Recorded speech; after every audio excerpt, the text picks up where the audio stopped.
Hello বন্ধুরা, শুভ দুপুর। আজকে আমি তোমাদের সাথে খুব মজার একটি রেসিপি নিয়ে আসলাম। রেসিপিটা হলো এই ছোট ছোট মাছ দিয়ে ঝিঙের করু। ঝিঙেগুলোকে এইভাবে কেটে নিয়েছি। এই ঝিঙেগুলোকে কেটে আমি নুন দিয়ে মেখে আধা ঘন্টার জন্য রেখে দিয়েছিলাম। এখন এগুলো থেকে এইভাবে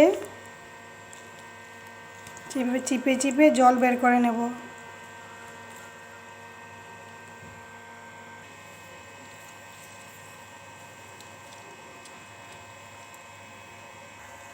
দেখো কত জল বের হয়েছে।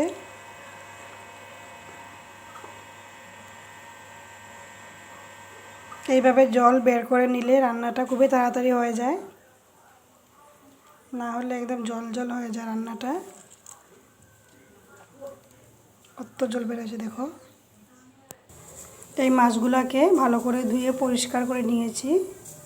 এখন হলুদ নুন মেখে একটু হালকা করে ভেজে নেব। এইদিকে কড়াইটা বসিয়ে সরষের তেল দিয়ে দিলাম। তেলটা গরম হয়ে গেছে। এখন মাছগুলোকে হালকা করে ভেজে নেব।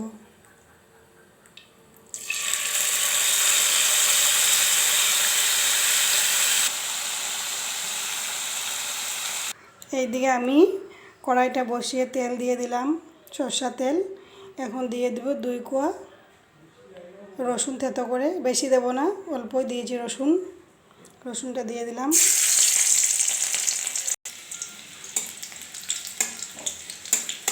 একটু হালকা করে ভাজবো রসুনটা। এখন দিয়ে দেব পেঁয়াজ কুচি আর কাঁচা লঙ্কা। পেঁয়াজটাকে ভেজে নেব ভালো করে।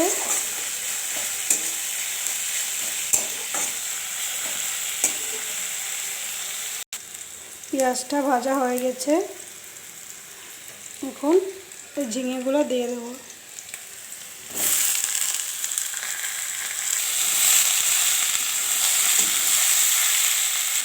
এখানে আমি মশলা ইউজ করব শুধু জিরে গুঁড়ো আর হলুদ গুঁড়ো। সামান্য পরিমাণ জিরে গুঁড়ো দিয়ে দিলাম, আর দিয়ে দেবো হলুদ গুঁড়ো আর পরিমাণ মতো নুন।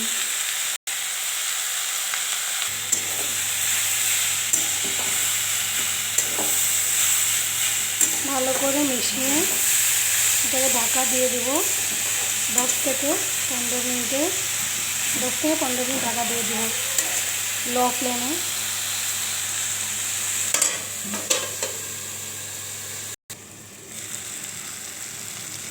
রান্নাটা মোটামুটি হয়ে গেছে। এখন দিয়ে দেব এই ভেজে রাখা মাছগুলো।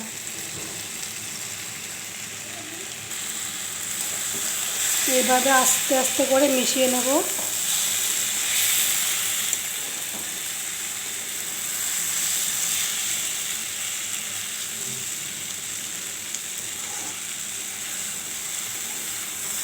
এইভাবে আমি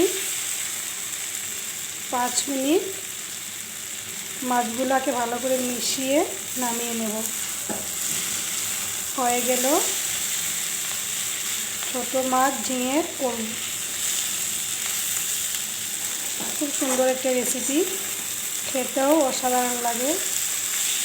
তোমরা একদিন বাড়িতে ট্রাই করে দেখবে, বানিয়ে দেখবে, খুবই ভালো লাগে খেতে।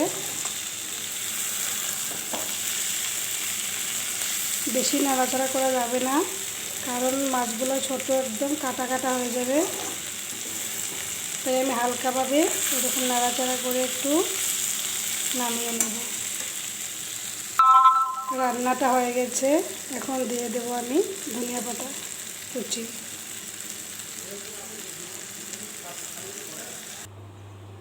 দেখো কত সুন্দর হয়েছে কালার। তো রেডি হয়ে গেল ঝিঙে দিয়ে ছোট মাছের করু। আমার রেসিপিটা ভালো লাগলে লাইক কমেন্ট করবে। বাই।